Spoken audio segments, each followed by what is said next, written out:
First, I will explain where the invention of clocks began. Think back to the time of early Egyptian civilization, a time where pyramids were being built and pharaohs ruled. As mentioned before, celestial objects were used in creating a measurement of time. Ever wonder where 12 hours in a day came from?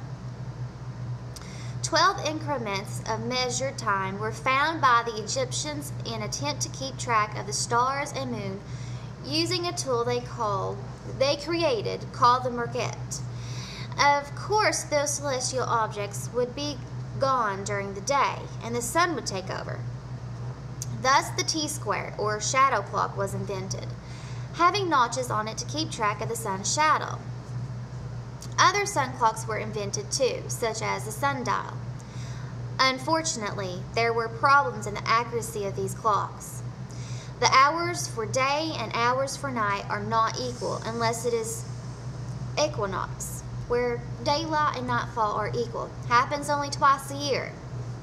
Otherwise, in the summer, daytime lasts longer than nighttime. In the winter, nighttime is longer than daytime, as it was then too.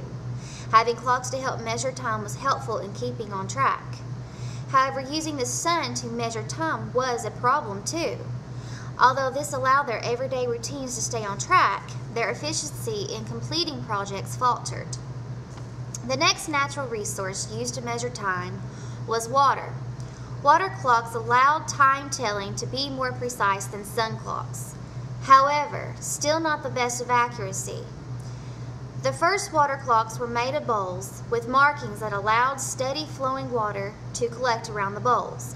The rising water measured the time as the water level met each line on the bowl. The origin of this device is uncertain, but most researchers believe it originated in Egyptian civilization in an attempt to make time telling at night more accurate.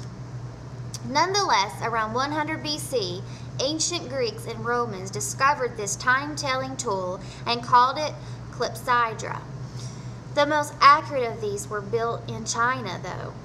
The most famous of water clocks was created by a Chinese man named Su Sung in the year 1088.